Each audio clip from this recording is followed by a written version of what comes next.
भड़का देती है चारों तरफ। प्रभु के भक्तों को जलाना तांत्रिक के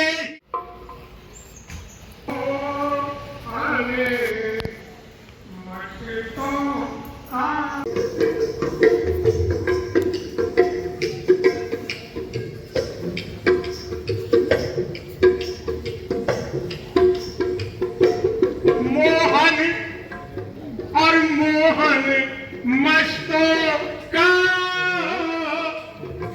मिलता कुछ दिल का राज नहीं, दिल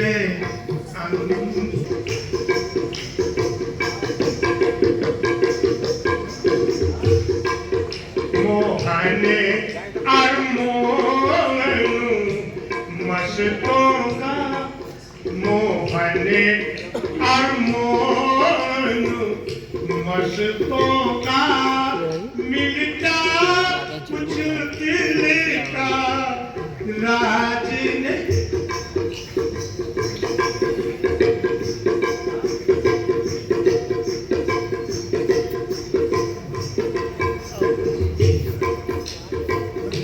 स्वामी जी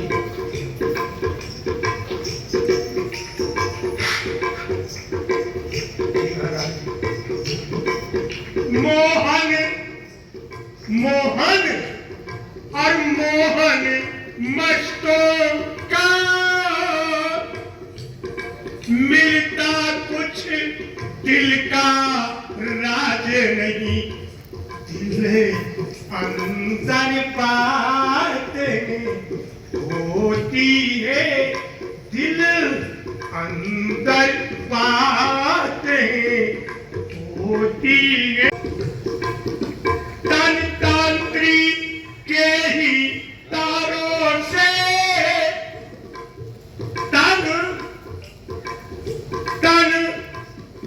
तांत्रिक के ही तारों से अनुराग राग बजे जाते हैं। तन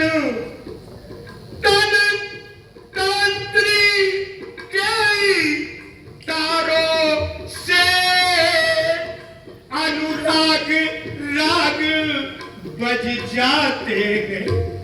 झनकार सुनाई पड़ती है, झनकार पड़े, झनकार सुनाई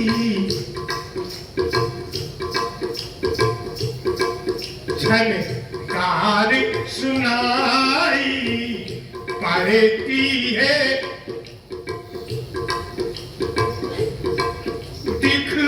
दिखलाई पड़ता साज नहीं, मोहन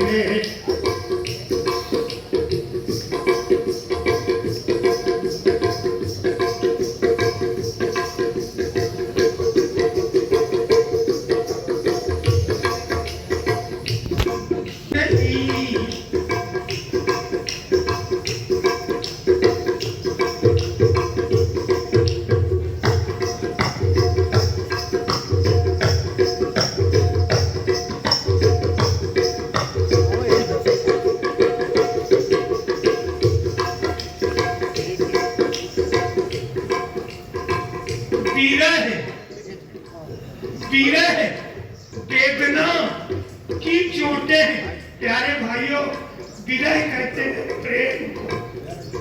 आप लोग तो पढ़े लिखे हो, मैं तो जात का ही हूँ, कुछ नहीं जानता। स्वामी जी बताते हैं कि बाकी कोई क्या नहीं मुझको, मैं वर्षों को बड़ी थी।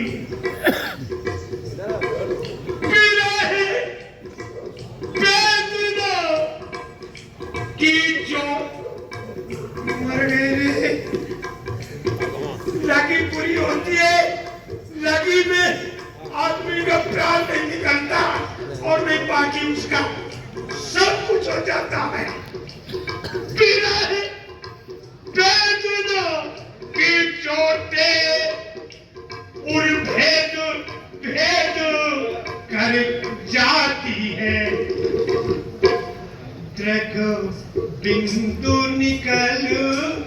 टुकड़े देंगे मगर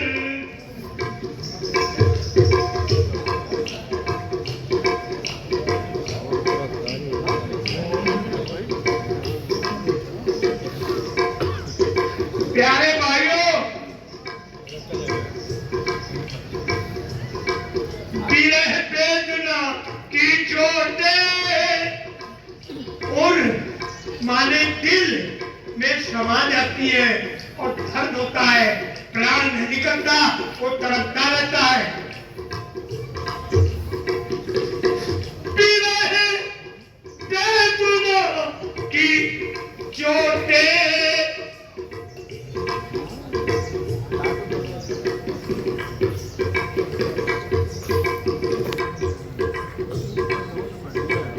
विरह वेदना की चोटें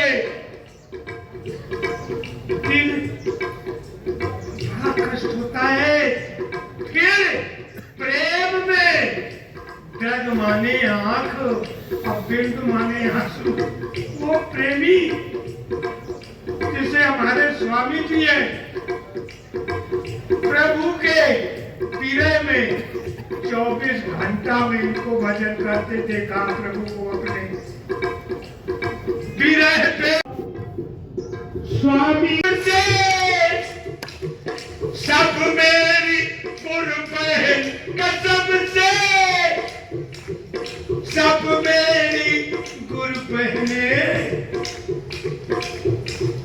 सत्संग हाल चितने भेंट, सब मेरे गुरु भैया।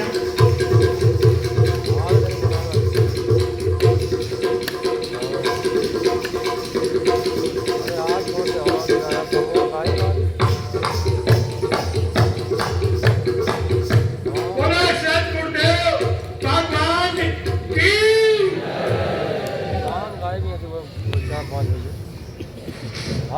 स्वामी जी, मेरी तबीयत बम्बई से खराब नहीं प्रभु, झूठ नहीं बोल रहा। अभी आपको दवा कराना पड़ेगा, मेरी तबीयत सही नहीं। मैं आपके पास इसी से आया कि मालूम ना। इतना रुपया पाया, इतनी दवाई हो जाए।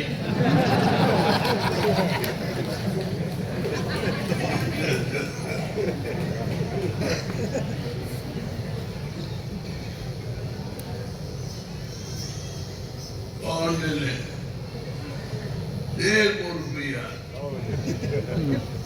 खड़े रहो, रुपया मिली।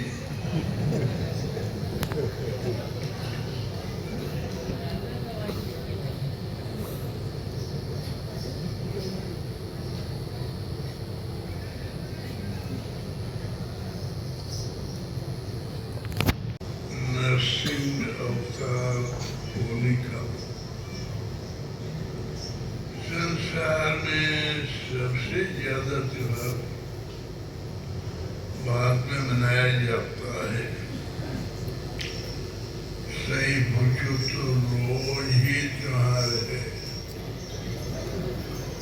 इतने पूर्वज हुए महापुरुष तपोधन सबकी तिथि मनाई जाती है।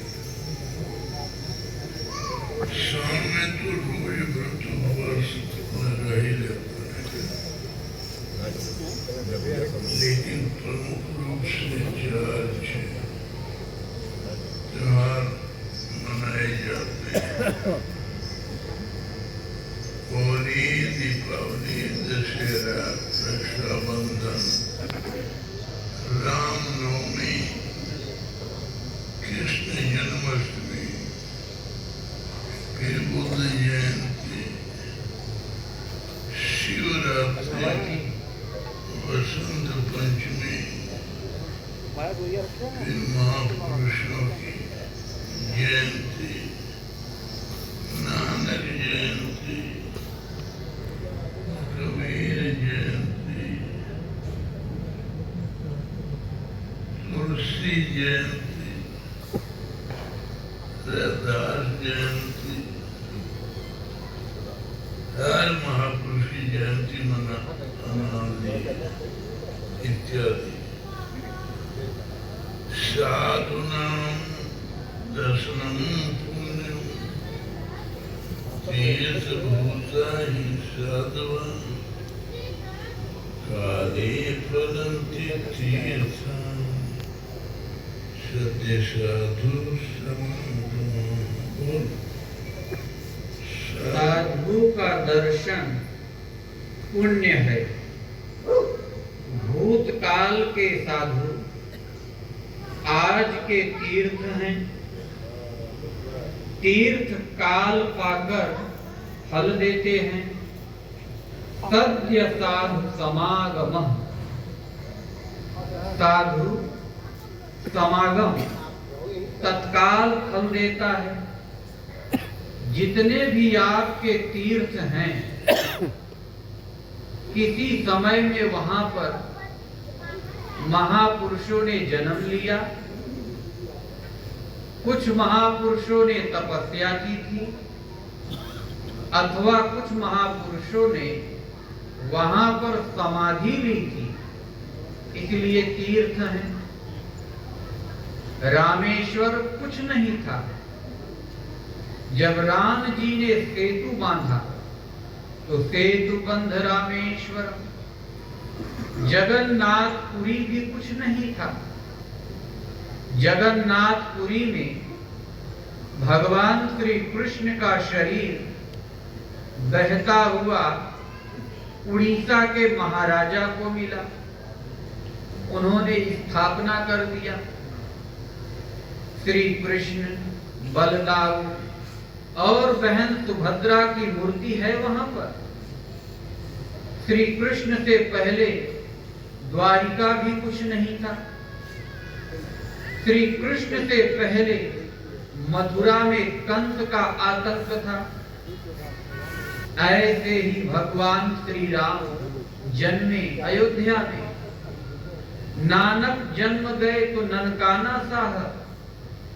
तो संतों ने जहां जन्म लिया, जहां तप किया, उपदेश दिया, जहां शरीर का विसर्जन किया, वे सारी स्थलियां आज का तीर्थ है।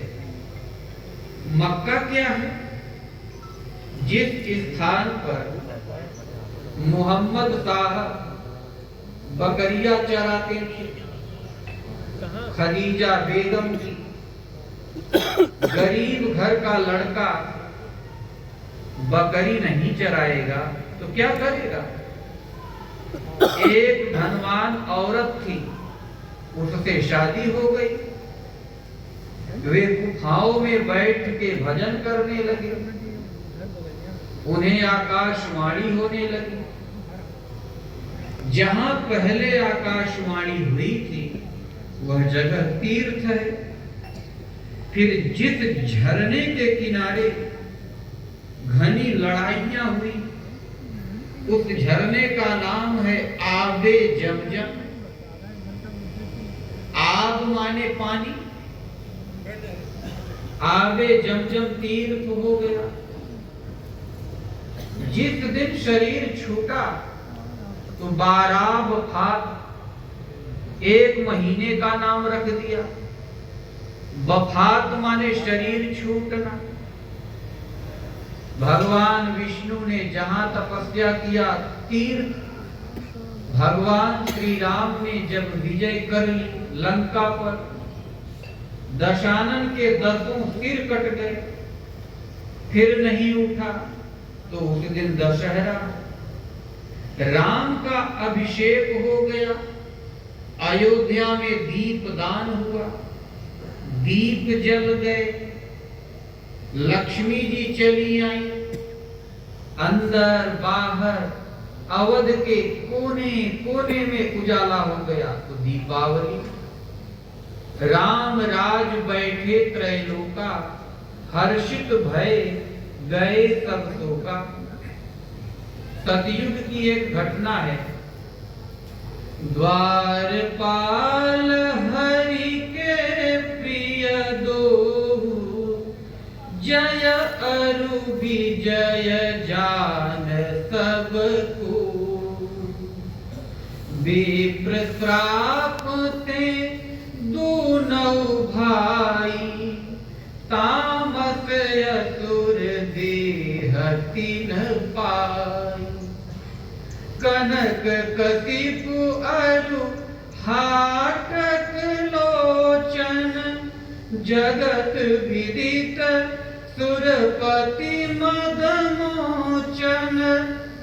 विजयी समर वीर विख्याता, धरि बराह बपु एक निपाता। कोई नर हरि दूसर पुनि मारा, जन प्रहलाद तुजस विस्तारा। हिरण्याक्ष और हिरण्यकशिप दोनों भाई इतना तपे थे कि देवताओं को तो कैद कर दिया, भगवान का नाम ले तो उसको मृत्युदंड, यहां तक कि अपने बेटे प्रहलाद को भी क्षमा नहीं कर सका, मृत्यु दंड दे ही दिया। बड़ी महारानी का बड़ा लड़का प्रहलाद, अब युवराज प्रहलाद को मृत्यु दंड। तुमने भगवान का नाम क्यों लिया, चोरी क्यों किया? यह अपराध नहीं। चोरी करने वालों को तो पारितोषिक मिलता था हिरण्यकशिप के राजे, लेकिन भगवान का नाम क्यों ले लिया? यह अपराध। भगवान के दो द्वारपाल थे, जय और विजय। सनकादि चारों ऋषि पहुंचे भगवान का दर्शन करने के लिए। जय और विजय ने उन्हें रोक दिया वहीं द्वार पर। सनकादि ऋषि क्रोधित हो गए और श्राप दे दिया कि जाओ असुर हो जाओ। उन्होंने ऋषियों से उद्धार के लिए प्रार्थना किया तो वे बोले, मुकुत न भय हते भगवाना, तीनि जन्म द्विज वचन प्रवाना। 3 जन्म तो असुर रहोगे, फिर उद्धार हो जाएगा। तो पहला जन्म था हिरण्याक्ष और हिरण्यकशिप, दूसरा जन्म था रावण और कुंभकर्ण, तीसरा था शिशुपाल और दंतवक्र। तो हिरण्याक्ष और हिरण्यकशिप ने तपस्या किया, वरदान पाया। जब शक्तियां प्राप्त कर लिया तो मदांध हो गया। हिरण्याक्ष ने पृथ्वी माता का अपहरण किया।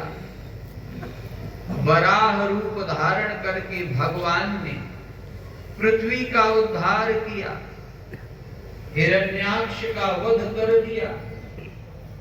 उसी का बदला लेने के लिए हिरण्यकशिप तपस्या करने चला। हिरण्यकशिप जब तपस्या करने गया तो इधर इंद्र ने हमला कर दिया। इंद्र ने हिरण्यकशिप का वेश बनाया और पहुंच गया कयाधु के महल में। उसे देख महारानी खड़ी हो गई और बोली, असुरेश्वर तपस्या पूरी हो गई? वे बोले, हाँ प्रिय। भोलेनाथ खुश हो गए और देखो मैं विमान ले आया हूं, बैठो। इंद्र कयाधु को बैठा कर ले चला। मार्ग में महारानी बोली, असुरेश्वर ये रास्ता तो देवलोक की ओर जा रहा है। तब इंद्र अपने वास्तविक रूप में प्रकट हो गया। यह देव कयाधु बोली, दुष्ट तुमने धोखा दिया, एक सती सावित्री नारी का अपहरण कर रहा है। कयाधु बहुत बिगड़ी। इतने में नारद जी प्रकट हो गए, बोले, नारायण नारायण। देवेंद्र मैं आपको असुर कहूं या देवता? इंद्र बोले वो कैसे देवर्षि? नारद बोले हिरण्याक्ष ने पृथ्वी देवी का अपहरण किया, आपने देवी कयाधु का अपहरण किया, तो आप में और असुरों में फर्क ही क्या? तब इंद्र बोले मैं अपहरण नहीं कर रहा हूं, इसके पेट में जो लड़का है असुर बीज है, वह जन्मेगा तो उसको मार डालूंगा और इसको छोड़ दूंगा। नारद जी बोले आप कैसे जानते हैं कि वह असुर है कि देवता, धर्मात्मा है कि पापात्मा? कृपया देव व्रत को संभालिए, देवी कयाधु को तुरंत मुक्त कर दीजिए। देवराज इंद्र देवर्षि के कहने से कयाधु को वहीं छोड़कर चले गए। तब नारद ने कयाधु से कहा देवी आपके राजधानी में तो रोज हमले हो रहे हैं, आक्रमण हो रहे हैं, आप वहां सुरक्षित नहीं हैं, कुटिया में चले, राजभोग तो नहीं मिलेगा, कंद मूल फल तो हैं। कयाधु चली आई नारद जी की कुटिया, वहां ऐसे ही साधक भजन कर रहे थे, उनको देखा और वहां रहने लगे। वहां पहली बार विष्णु का नाम सुना उसने संकीर्तन सुना, विविध प्रकार की कथा वार्ता सुनी। कयाधु बोली देवर्षि ऐसी कथा हमको कभी सुनने को नहीं मिली, जिंदगी में मन लगाकर लगी सुनने, और वह गर्भस्थ शिशु लगा पढ़ने, वह सब पढ़ ले गया। फिर प्रहलाद का जन्म हुआ ऋषि के आश्रम में। इधर हिरण्यकशिप की तपस्या पूर्ण हुई तो गरजता हुआ आया, किस मरकट ने कयाधु का अपहरण किया?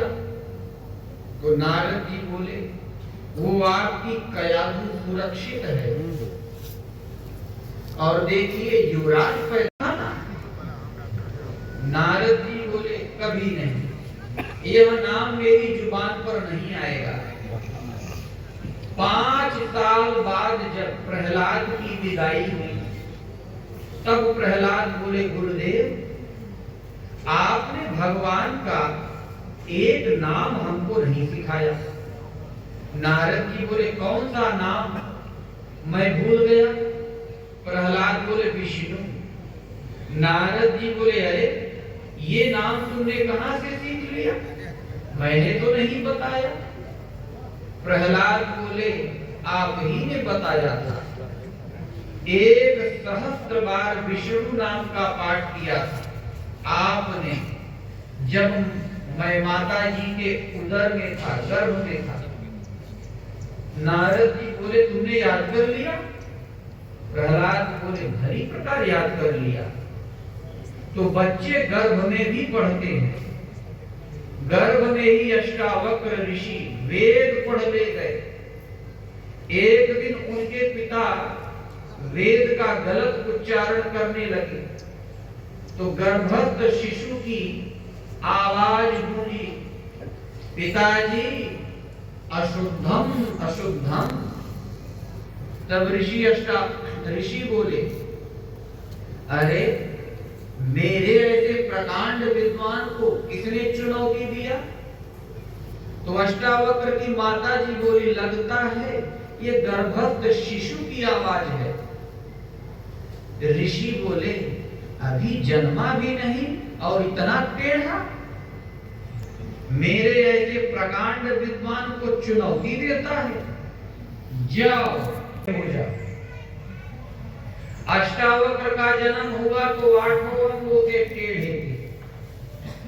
जब अष्टावक्र के पिता राजा जनक की सभा में हार गए, जेल में चक्की पीसते रहे, तब अष्टावक्र ने जाकर शास्त्रार्थ ने परास्त किया राजा जनक। और अपने पिताजी को मुक्ति दिलाई, तो बच्चे गर्भवास में पढ़ते हैं। एक महाभारत का भी उदाहरण है। महाभारत का घमासान युद्ध चल रहा था। द्रोणाचार्य ने छद्म से अर्जुन को दूर युद्ध में भेज दिया और पीछे चक्रव्यूह की संरचना कर डाली, जिसका भेदन सिवाय अर्जुन के कोई नहीं जानता था। द्रोण बोले, दुर्योधन, आज मैं युधिष्ठिर को बंदी बनाकर तुमको सौंप दूंगा। इधर युधिष्ठिर, भीम, चारों भाई, पूरी पांडव सेना परेशान, आज हार निश्चित है। तब अभिमन्यु सामने आए, बोले, पिताश्री, चिंता की कोई बात नहीं है, मैं सब फाटक तोड़ दूंगा, 7वां फाटक भी तोड़ दूंगा, लेकिन बाहर निकलने का रास्ता मुझे नहीं मालूम। युधिष्ठिर बोले, वत्स, ये बड़े बड़े शूरमा कुछ नहीं कर पा रहे हैं, तुम कैसे तोड़ दोगे? अभिमन्यु बोले, मैं माता जी के गर्भ में था तो सुना था, सीखा था विधिवत, चिंतन से अभ्यास किया था, बाद में भी अभ्यास अपने मन से किया है, तोड़ जरूर दूंगा। 6 फाटक से लौट भी आऊंगा, 7वां तोड़ दूंगा, लेकिन निकलने का रास्ता मुझे नहीं मालूम। इतने में भीम गरज कर बोला, है एक फाटक तो मैं गदा से तोड़ दूंगा। वह चलो फिर। वो तो कलाकार था, देखते ही देखते 6 फाटक तोड़कर 7वां में प्रवेश कर गया। भीम पहले ही फाटक पर दिन भर गदा भांजता रह गया। कला फिर कला होती है, कला फिर कला होती है। इसलिए माई लोग गर्भस्थ शिशु को शूरवीर देखना चाहती हैं, तपोधन देखना चाहती हैं, भगत देखना चाहती हैं, तो उसे खुद भक्ति करना होगा, उसे खुद शूरवीरता का रहस्य जानना होगा। कलह देखना चाहती है तो कलह किया करे, झगड़ा करे। झगड़ालू माई की औलाद झगड़ालू ही हुआ करती है। फिर लड़का माई को नहीं मानेगा, उठते ही तो हाथ लगा देगा और कुछ नहीं। तो यह लड़के का दोष नहीं है, माई का दोष है। यही तो सिखाया, तो बच्चा करेगा क्या? तो जब प्रहलाद हिरण्यकशिप और कयाधु के साथ वापस आए, तो प्रहलाद सब बच्चों के साथ मिलकर भगवान का संकीर्तन करने लगे। यह देख हिरण्यकशिप नाराज हो गया। उसने हरि नाम जपने को, संकीर्तन करने को रोक लगा दी। बोला, मैं ही भगवान हूं, विष्णु मेरा शत्रु है, उसका नाम नहीं लेना है। प्रहलाद को तरह तरह की यातनाएं देने लगा। धीरे धीरे जब नहीं माने प्रहलाद जी, तब हाथियों से कुचलवाया, पहाड़ से गिरवाया, गुरुओं से कहा इसके मुख से भगवान का नाम न निकले। तो गुरु शुक्राचार्य के 2 पुत्र थे, संड और अमर। शुक्राचार्य बोले हिरण्यकशिप से, असुरेश्वर, हम मार डालेंगे इसको। एक यक्षिणी पैदा कर दिया। प्रहलाद के पास कोई मंत्र तंत्र नहीं, केवल भगवान में श्रद्धा और भगवान का नाम सुमिरन करते रहे। भगवान की कृपा से चक्र चला और यक्षिणी भागी। संड और अमर्क को ही मार डाला। प्रहलाद बोले, वाह रे गुरु के हत्यारे प्रहलाद। प्रहलाद ने भगवान की स्तुति की। बोले, प्रभु, गुरु हत्या का कलंक हमारे सिर पर रहेगा तो भगवान की दया से दोनों गुरुपुत्र जिंदा हो गए। अब शुक्राचार्य दौड़ पड़े, बोले, बेटा अमर, बेटा संड। लेकिन पुत्रों ने कहा, पिताजी, हम आपके बेटे नहीं हैं। वे दोनों प्रहलाद जी के चेला हो गए। तब भी शुक्राचार्य माने नहीं, कट्टर रहे, दांव पेंच बताते चले गए। हिरण्यकशिप की बहन थी सिंधिका, जिसे बाद में होलिका कहते हैं। वह बोली, मैं अग्नि प्रूफ हूं, आग में बैठ जाऊंगी, मैं बच जाऊंगी और प्रहलाद मर जाएगा। प्रहलाद को गोद में लेकर वह आग में बैठ गई। प्रहलाद बैठकर अपना भजन करने लगा। अग्नि प्रूफ होलिका खुद जलकर राख हो गई और प्रहलाद का बाल भी बांका नहीं हुआ। वही तिथि है आज। होलिका जल गई होली। अंत में हताश होकर हिरण्यकशिप बहुत नाराज हुआ। बोला, बोल, कहां है तेरा भगवान? प्रहलाद जी बोले, पिताजी, आप में भी हैं, इन असुरों में भी हैं, इस महल में भी हैं, कहां नहीं है भगवान? तो असुर राज बोले, तब असुरों के शत्रु क्यों हैं? प्रहलाद बोले, भगवान किसी का शत्रु नहीं है। आप सुमिरन कीजिए, भगवान का नाम तो लीजिए। हिरण्यकशिप बोला, उस दुष्ट को मैं ललकारता हूं। प्रहलाद बोले, यही आपकी भूल है पिताजी। हिरण्यकशिप ने लोहे का खंभा दहकता हुआ अग्नि से लाल कर दिया और बोला, क्या इस खंभे में तुम्हारा भगवान है? प्रहलाद बोले, हाँ, हमारे भगवान कण कण में है।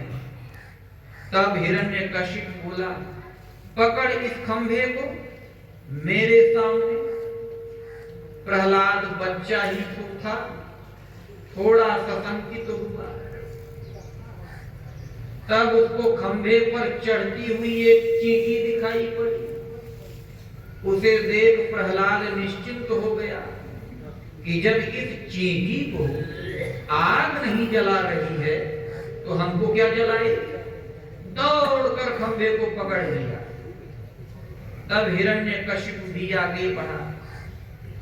जहां खंभे की ओर बढ़ा, गदा लेकर मारा। उसी में से निकला एक आकृति, नरसिंह भगवान। कुछ देर हिरण्यकशिप ने भी हाथ पांव घुमाया।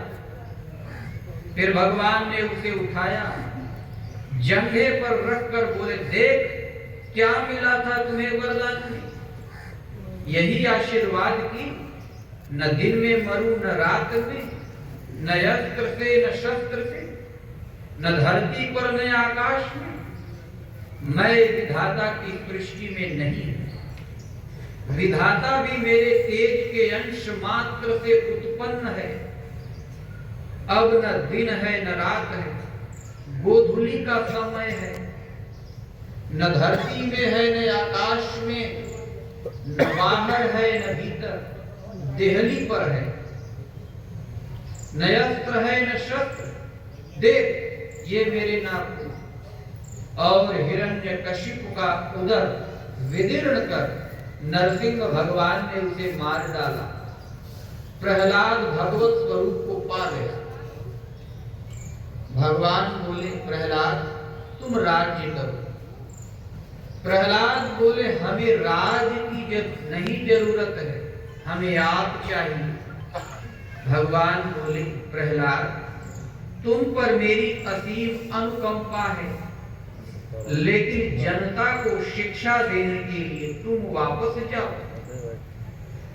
प्रहलाद ने भगवान का आदेश मान लिया। हिरण्यकशिपु ने कहा था संसार में भगवान का नाम मिटा देंगे, लेकिन हिरण्यकशिपु खुद मिट गया। आसुरी वृत्ति मिट गई और सर्वत्र हरि नाम की लहर छा गई। बच्चे बच्चे के जुबान पर हरि का नाम आ गया, भक्ति की लहर आ गई। सारे संसार में भगवान के नाम का संकीर्तन होने लगा। उस समय देव और असुर मानव जाति की दो ही प्रजातियां थी। अ माने नहीं, सुर माने देव, अर्थात जिसमें देवी संपद का संचार नहीं है वह असुर कहलाता है, और जिसमें दैवी वृत्ति का संचार है वह देवता कहलाता है। तो आपका सगा भाई देवता और दूसरा सगा भाई असुर हो सकता है। प्रहलाद की कृपा से असुर सब मुक्त हो गए। तो बच्चे गर्भवास में भी पढ़ते हैं। प्रहलाद को यह शिक्षा गर्भ से ही मिली, देव ऋषि नारद जी। इसलिए पूर्वजों ने नियम दिया था कि अच्छी कथाएं सुने, खूब भजन करें, अच्छे वातावरण में रहें। गर्भस्थ शिशु की देख रेख के अंतर्गत आता है उत्तम वातावरण और उत्तम शिक्षा। अभी जन्मा नहीं, लेकिन गर्भस्थ शिशु की पढ़ाई चल रही है। तब की पढ़ाई से प्रहलाद ने महाबलशाली त्रिलोक विजेता अपने पिता हिरण्यकशिपु को परास्त कर दिया। वह मार रहा था प्रहलाद को, लेकिन मर गया खुद। तीनों लोकों में भक्ति की लहर आ गई। होलिका एकदम दग्ध हो गई। सबने खुशियां मनाई, अबीर गुलाल उड़ने लगे, उत्तम भोजन किया और भक्ति की लहर आ गई। पूरा विश्व भक्तिमय हो गया था। आज वही दिन है होली, इसलिए सबको भक्ति करना चाहिए। यह उदंडता करने का दिन नहीं है। प्रहलाद ने कैसे विजय पाई थी? उन्होंने भक्ति के प्रभाव से विजय पाई थी, कीचड़ फेंक कर नहीं पाई थी। इस विजय के बाद सर्वोपरि विजय है, जिसके पीछे कभी अशांति नहीं है। पूज्य गुरु महाराज की 12 मासी भजन का अंतिम पद है। बसंत ऋतु फाल्गुन में आवे, खेल यह प्रारब्ध रचवावे। इत्र गुलाल ज्ञान रोरी, खेलते भर भर के झोरी। होली विद्या फूंकी के हो गए गुप्तानंद। समझे कोई सुघड़ विवेकी, क्या समझे मतिमंद, क्या समझे मतिमंद। जगत की धूल उड़ी खाती, लावनी सुन 12 मासी। तो बसंत ऋतु फाल्गुन में आवे, खेल यह प्रारब्ध रचवाए। बसंत ऋतु कितना दे दीजिएगा? फाल्गुन के महीने। तो प्रारब्ध माने भाग्य होता है। यह खेल प्रारब्ध रचवाता है। प्रहलाद का प्रारब्ध गर्भवास में ही बन गया था। जिनको उसने नाम मिला लक्ष्य ले ले। किया। इत्र गुलाल ज्ञान रोरी, खेलते भर भर के झोरी। इत्र है, गुलाल है, रोरी है, ये है ज्ञान। खेलते भर भर के झोरी, हृदय की झोरी को भर भर के खेलो। होली कौन सी जली? अविद्या की, जो जन्म मृत्यु का कारण है। यानी अविद्या के कारण ही जन्म और मृत्यु पीछा किए रहते हैं।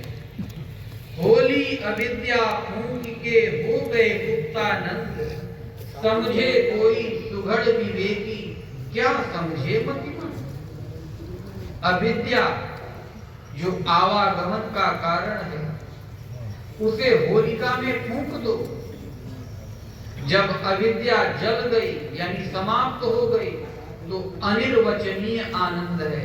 यानी उस आनंद का वाणी के द्वारा वर्णन नहीं किया जा सकता। ऐसा है अनिर्वचनीय आनंद। हो गए गुप्तानंद। समझे कोई सुघड़ विवेकी, क्या समझे मतिमंद। सुघड़ विवेकी भली प्रकार समझते हैं इसे आनंद को। विवेक क्या है? सुनहु तात माया कृत, गुण यरु दोष अनेक। गुण यह उभय न देखिय, देखिय सो अविवेक। भगवान राम ने कहा है लक्ष्मण, माया के द्वारा निर्मित गुण अनेक दुर्गुण। माया के द्वारा निर्मित गुण अनेक, दुर्गुण अनेक। हमने माया के वस्तुओं को, कुछ को गुण और कुछ को दुर्गुण की संज्ञा दे रखी है, यानी नाम दे रखा है। लेकिन विशुद्ध गुण इसी में है। गुण यह उभय न देखिय, देखिय सो अविवेक। तुम्हारा विशुद्ध गुण इसी में है कि दोनों को मत देखो, यानी न गुण को देखो न यह गुण। क्यों? है तो माया के द्वारा निर्मित। एक पात्र खुरदुरा है, एक पात्र थोड़ा सा। विषय से पुष्ट प्रभु के भक्तों को जलाना, यानी जब तक सब विषय रूपी अग्नि में है, जीव जलता ही रहता। जहां सद्गुरु मिल गए, तहां फिर कयाधु उसके कर्तव्य के अंदर संचार हो जाता है प्रेम का। तो प्रेम ही प्रहलाद है। विश्व में अणु रूप में व्याप्त है प्रभु। उनकी भक्ति जहां हृदय में जागृत हुई, तब फिर प्रकृति का कोई ऐसा पहलू नहीं कि उसको मिटा दे, भड़का देती है चारों तरफ। लेकिन यदि भक्त भगवान के आश्रित हो, तो ताप तो माया के अंदर तक ही होता है, भगवान में नहीं होता। तो जो भगवान के आश्रित होता है वह सुरक्षित होता है, और अविद्या रूपी होलिका खुद दग्ध हो जाती है। तब एक खंभ दिखाई पड़ा, जो नीचे से ऊपर तक आग की लपटें उठ रही थी। गुरु महाराज कहा करे कि जो श्वास का भजन नहीं जानता, ऐसे साधकों को महापुरुष अपने कुटीर में 2 रोटी भी नहीं देते थे कि खुद गुमराह है, घूम घूम कर उल्टा सीधा ज्ञान सिखाकर और 4 लोगों को गुमराह ही तो करेगा। तो भजन का उतार चढ़ाव श्वास पर है। पहले माला जरूरी है। माला बनाई काठ की बड़े जतन से, फिर अब वो तो माला श्वास की नहीं, गांठ नहीं है। बाहर की माला में गांठ होती है, सुमेर होता है, लेकिन श्वास की माला में कोई गांठ, कोई सुमेर नहीं होती। तो माला अनर्गल नहीं, बड़े जतन से थे, लेकिन सदैव नहीं फेरना है। वह तो माला श्वास की नहीं, गांठ नहीं है, वास्तविक माला श्वास की है। माला में एक दाने से दूसरे दाने के बीच में जो गांठ लगी रहती है, वह गांठ उसमें नहीं है। माला में एक सुमेरु होता है, उसमें तो कोई पड़ेगा, फिर होगा। कब होगा रे? शाम को 3:30 3:30 बजे फिर होगा।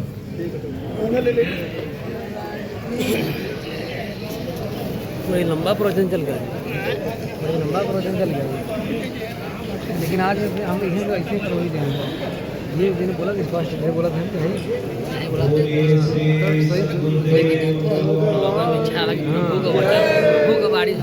दर्शन करते हुए एक तरफ निकलते जाइए, दर्शन करते हुए एक तरफ निकलते जाए।